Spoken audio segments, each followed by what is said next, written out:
સુરત પૂર્વના ધારાસભ્ય અરવિંદ રાણાએ અશાંત ધારા વિસ્તારમાં મિલકત તબદીલ કરવા મામલે પોલીસ મામલતદાર અને ડેપ્યુટી કલેક્ટર પ્રાંત કચેરીમાં ભ્રષ્ટાચાર આચરાતો હોવાની ફરિયાદ કરતા ચકચાર મચી ગઈ છે. ગુજરાત સરકારના વધુ એક ધારાસભ્ય સુરત પૂર્વ વિધાનસભાના અરવિંદ રાણાએ સરકારી અધિકારી પર ભ્રષ્ટાચારના આક્ષેપ કર્યા છે. અશાંત ધારા મામલે અધિકારીઓ ભ્રષ્ટાચાર કરતા હોવાની અરવિંદ રાણા ગાંધીનગરમાં જઈ ફરિયાદ કરી છે. અરવિંદ રાણાએ મહેસૂલ વિભાગના અધિક મુખ્ય સચિવ ડોક્ટર જયંતિ રવિને મળી રજૂઆત કરી હતી કે પોલીસ મામલતદાર અને ડેપ્યુટી કલેક્ટર પ્રાંત કચેરીમાં ભ્રષ્ટાચાર થાય છે. અસાંધારા વિસ્તારમાં અન્ય ધર્મના લોકોએ ખરીદેલી મિલકત અંગે તપાસ અને એસઓપી બનાવવાની માંગ કરી હતી. હિન્દુ વિસ્તારોમાંથી અન્ય ધર્મના લોકોને અપાયેલી મંજૂરીઓમાં ભ્રષ્ટાચારના ગંભીર આરોપો લગાવી વર્ષ 2022થી 2025 સુધીની તબદીલ કરાયેલી મિલકતોને રિવોક કરવાની માંગ કરી હતી અને કહ્યું હતું કે આજુબાજુના લોકોની પરવાનગી વગરના હુકમો રદ કરવાની આકરી માંગ કરી હતી. તો પોલીસ નેગેટિવ રિપોર્ટ આપી હોવા છતાં મહેસૂલ વિભાગના કેટલાક અધિકારીઓએ વગર મંજૂરીએ મિલકતોને પરવાનગી આપી દીધી હોવાનો આક્ષેપ પણ કર્યા હતા. તો ધારાસભ્યની રજૂઆતની ગંભીરતાથી લઈ ડોક્ટર જયંતિ રવિએ સુરતના કલેક્ટરને ગાંધીનગરમાં રૂબરૂ દરેક કેસની પુનઃ તપાસ કરવા આદેશ આપ્યા હતા. મારો પૂર્વ વિધાનસભા મત વિસ્તાર સુરતમાં આવેલો છે અને 100% વિસ્તાર અસાંધારા હેઠળ આવરી લેવાયેલ છે.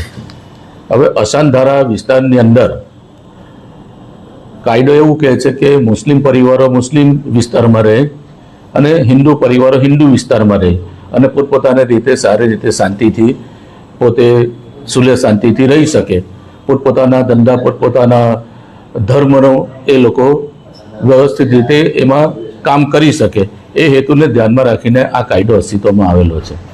પરંતુ સુરત શહેરની અંદર હિન્દુ વિસ્તારમાં મુસ્લિમ પરિવારોને મુસ્લિમ વિસ્તારમાં હિન્દુ પરિવારોને મિલકત તબદીલીના કેસમાં નાયબ કલેક્ટર સિટી પ્રાંત જે છે એને કોઈપણ જાતના સ્થાનિક લોકોને વિશ્વાસમાં લીધા વગર આજુબાજુના લોકોને કે સામસામે રહેનારા લોકોને પણ વિશ્વાસમાં લીધા વગર અને પોલીસના નકારાત્મક અભિપ્રાય હોવા છતાં કેટલીક મિલકતોમાં હિન્દુ વિસ્તારમાં મુસ્લિમ પરિવારોને અને મુસ્લિમ વિસ્તારમાં હિન્દુ પરિવારોને મિલકત ટ્રાન્સફર કરવાની પરમિશન આપી છે.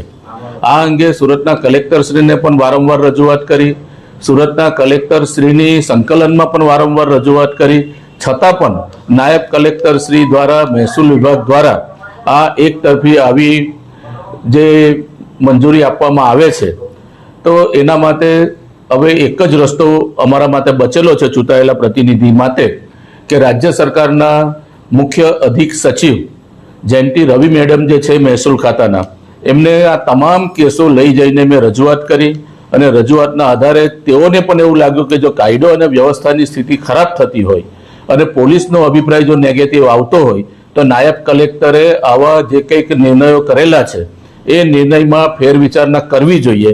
અને મેં પણ 2022થી 2025 સુધીમાં આવી મિલકતો ટ્રાન્સફર થઈ હોય તો એ ટ્રાન્સફર થઈ છે એ ભ્રષ્ટાચાર યુક્ત થઈ છે એવા સ્પષ્ટ આક્ષેપ સાથે મેં જ્યારે રજૂઆત કરી છે ત્યારે એમને આ તમામ કેસોને રિવોક કરવા માટેની સંમતિ આપી છે અને એવી મને ખાતરી આપી છે.